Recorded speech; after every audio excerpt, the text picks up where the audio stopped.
अच्छा, रोज़गार को लेकर बात करना चाहूँगा जो चाइना का और वर्तमान टाइम में जो चल रहा है, भारत में क्या योग्यता की कमी है? और पूँजीवाद किस तरीके से भारी पड़ रहा है भारतीय युवाओं पर, भारतीय बच्चों पर, रोज़गार के ऐसा क्षेत्र है में? नंद किशोर जी, जी, जहाँ तक रोजगार की बात है, आज हमारे पास में हमारा जो है भारत का रोजगार सारा खत्म हो चुका है। सारे धंधे खत्म हो चुके हैं। सारा देश तकरीबन बिक चुका है। जिन जो आइटम हमने 70 साल में पैदा किए, वो उपक्रम जो हमने जितने भी तैयार किए, वो बिल्कुल कौड़ी के भाव इन्होंने जो है सबको बेच दिया, पूंजीवादियों को दे दिया। थोड़े से पूंजीवादियों को दे के जा रहे। अब इसका एक ही इलाज है, जब तक कि ये जो है बहुजन सरकार नहीं बन जाती है, एससी एसटी ओबीसी माइनॉरिटी की सरकार नहीं बन जाती, राइट सर, राइट। जब तक हमारा रोजगार हमें नहीं मिलेगा, जी, हमारी नौकरियां हमें नहीं मिलेंगी, हमारा जितना भी अधिकार है वो हमको नहीं मिलेगा, हमें फिर उदय जो है मनुवाद के चक्कर में, रामराज के चक्कर में फिर हमको वहीं ले जा करके ले जाएंगे। जी, जी। आप योग्यता पे बताएँ सर थोड़ा-सा, क्या भारत में योग्यता की कमी है, भारतीय युवाओं में? भारतीय युवाओं में योग्यता की बिल्कुल भी कमी नहीं है। योग्यता में सबसे आगे हैं, कंपटीशन में सबसे आगे जा सकते हैं। परंतु जो है जब तक जो है ईवीएम रहेगी, सबसे ईवीएम को ख़त्म करेंगे। और हमारे जितना भी एससी ओबीसी माइनॉरिटी है, 85% है, 85% का राज होना चाहिए, 15% का राज नहीं होना चाहिए। हमें काशीराम को फॉलो करना है। वोट हमारा, राज तुम्हारा नहीं चलेगा, नहीं चलेगा। तो ये है कि हमें जो है काशीराम को फॉलो करते हैं। वोट हमें ब्राह्मण क्षत्रिय वैश्य किसी को नहीं देना है, हमें सिर्फ बहुजन समाज को वोट देना है। और हम जो है जैसे हमारी सरकार बनेगी, हमारे पास में हमारे रोजगार होंगे, हमारे धंधे होंगे, हमारा सब कुछ होगा, हमारी सरकार होगी, शासन जी, होगा। बहुजन समाज की थोड़ी-सी डेफ़िनिशन दें सरल शब्दों में, आम बेबस व्यक्ति के लिए कि वो गरीब से गरीब पिछड़ा हुआ व्यक्ति, आज भी भारत में बहुत पिछड़ापन है, योग्यता के साथ-साथ। तो वो व्यक्ति कैसे समझे कि बहुजन समाज की डेफ़िनिशन क्या है, इसमें कौन-कौन से वर्ग आ जाते हैं? बहुजन समाज, जहाँ तक जिस प्रकार दलित को कहते हैं कि दलित किसी की जात नहीं है, इसी तरह से बहुजन समाज में कोई जाति नहीं है। जी, बहुजन समाज में वैसे तो कि चमारों की जातियाँ भी लेते हैं, 11 से 56 जातियाँ हैं। हमारी शूद्रों की जातियाँ हैं, एससी एसटी ओबीसी माइनॉरिटी की जातियाँ हैं। 6,743 जातियों में हमको बांटा हुआ है। जी, यदि ये 6,743 जातियाँ इकट्ठी हो जाती हैं और ये अपना वोट नहीं देती हैं, 85% हैं ये। जी, जब ये 85% हैं, तो जब इनका राज इनका अपना होगा। जी, जब 85% का अपना राज होगा, तो हमारी सरकार बनेगी, हमारी न्यायपालिका होगी, हमारी व्यवस्थापिका होगी, हमारी कार्यपालिका होगी, हमारा मीडिया होगा, हमारा सब कुछ होगा। जी, बिल्कुल। तो जो हम चाहेंगे वही करेंगे। हमारे कारखाने होंगे, हमारे बच्चे नौकरियों में लगेंगे। निजीकरण नहीं होगा। ये निजीकरण नहीं है, देश को फिर जो है 70 साल पहले की स्थिति में हमें ले जा करके फिर इसकी रियासतें बन जाएंगी। और फिर हमें जो है फिर गरीबी में ढकेलता रहेगा। और पूंजीवाद का हमेशा राज रहेगा। पूंजीवाद हमेशा गरीबों के हित में कभी नहीं रहा है।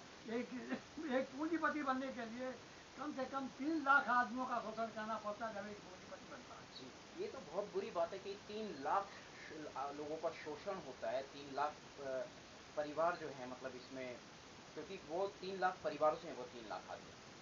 तो इतना बड़ा शोषण होता है तब जाके एक पूँजीपति बनता है। हाँ, तो उसका मतलब है निजीकरण जब होता है, पूंजीवाद होता है, तो पूंजीवाद में क्या है? एक ये ठेका पद्धति है, दलाली पद्धति है, ठेके के ठेके उठते हैं। जी, पूंजीवाद जो है हमेशा एक ठेका देगा, उसके बाद में दूसरा जो है ठेके का फिर ठेका उठेगा।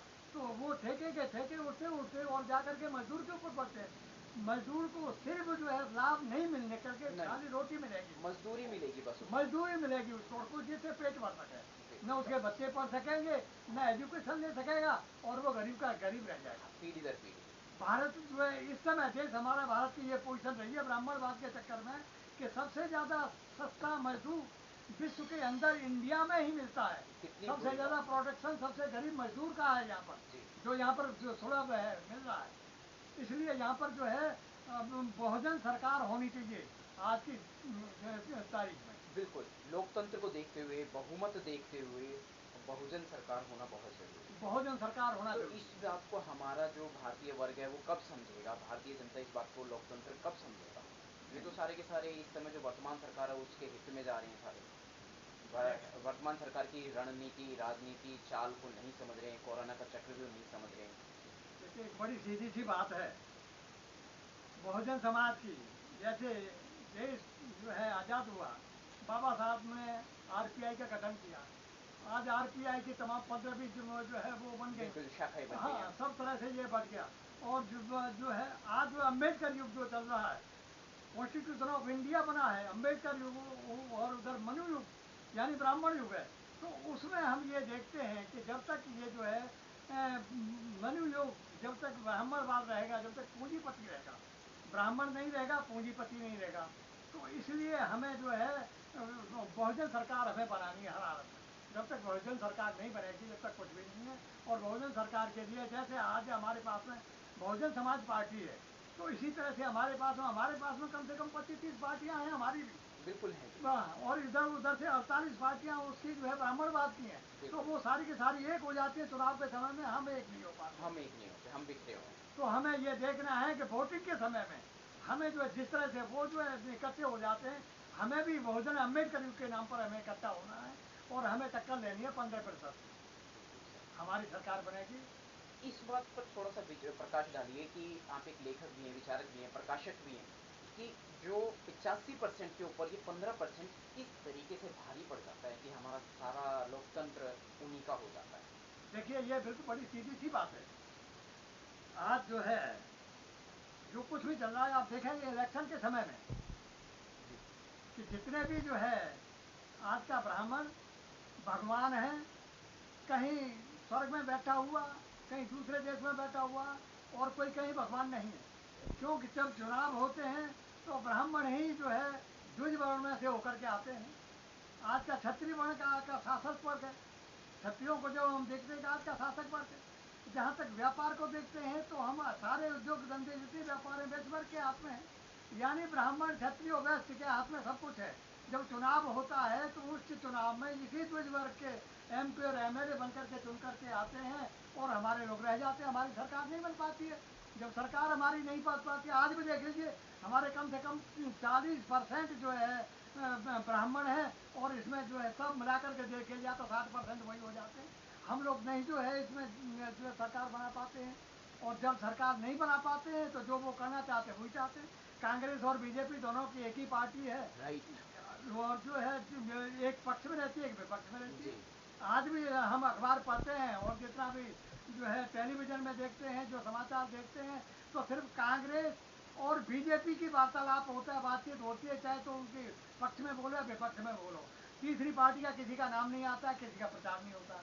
सिर्फ प्रचार है और जो कुछ भी है तो वो सब कांग्रेस और बीजेपी का है और किसी का नहीं। जी, मैं मीडिया की बात करूंगा। इलेक्ट्रॉनिक मीडिया, जो गोदी मीडिया इसको हम अक्सर कह देते हैं, हमारे जो बहुजन क्रांतिकारी हैं बिल्कुल ठीक कहते हैं कि गोदी मीडिया जिसको गोद ले रखा है, यानी जो पैसा खाती है और उनके हिसाब का बोलती है। हाँ हाँ, बिल्कुल।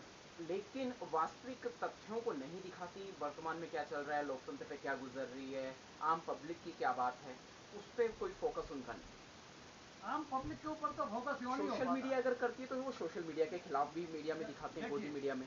देखिए, जहाँ तक मीडिया का सवाल है, 99% मीडिया जी। ब्राह्मण क्षत्रिय और वैश्य में से, राइट। ज़्यादातर ब्राह्मण और बनिए में से हैं। तो जो कुछ भी उनका बात होती है, बातचीत कहीं भी उदाहरण भी देंगे तो वो वही धर्मशास्त्रों का उदाहरण देंगे और किसी भोजन का कोई जो उदाहरण नहीं देंगे। तो मीडिया हमेशा बिका हुआ है। मीडिया को पैसा मिलता है, सब कुछ उन्हीं का है। पूंजीपतियों का मीडिया है। जो पूंजीपति जब इलेक्शन के समय में जो पैसा अपना खर्च करता है, तो जो इन्वेस्टमेंट करता है, तो वो इन्वेस्टमेंट उसका जो है उसको जो है इन्वेस्टमेंट का उसका प्रतिफल लेता है।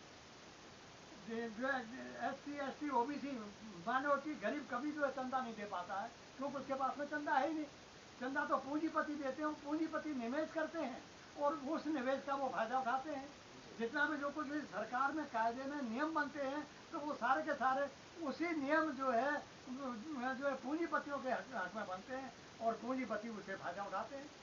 आज आप देख लीजिए पेट्रोल के भाव देख लीजिए क्या हो रहा है। बिल्कुल, पेट्रोल सर बहुत महंगा कर दिया। हाँ, ये पेट्रोल। सरकार जब सत्ता में आई थी आज से 7 साल हाँ पहले, तो ये वादे कर रही थी कि सब कुछ सस्ता करेगी, और पिछले सरकार की गलतियां इन्होंने गिनाई थी। और सस्ता तो क्या, बहुत महंगा हो गया सब कुछ। आज पाकिस्तान में चीनी है, पेट्रोल आटा और है। डीजल, पाकिस्तान में इंडिया से महंगा, इंडिया से जो है सस्ता है, इंडिया में महंगा है। जी। आज इंडिया की पोजीशन ये हो गई है कि बांग्लादेश के पैसे की कीमत ज़्यादा है हमारे से। हमारा पैसा जो है करेंसी भी दिन प्रतिदिन डॉलर के जो है नीचे गिरता जा रहा है। माइनस होता जा रहा है। तो हमें तो जब तक हमारी बहुजन सरकार नहीं बन जाती, SC ST OBC माइनॉरिटी की नहीं बनती, हमारा कोई उद्धार नहीं है।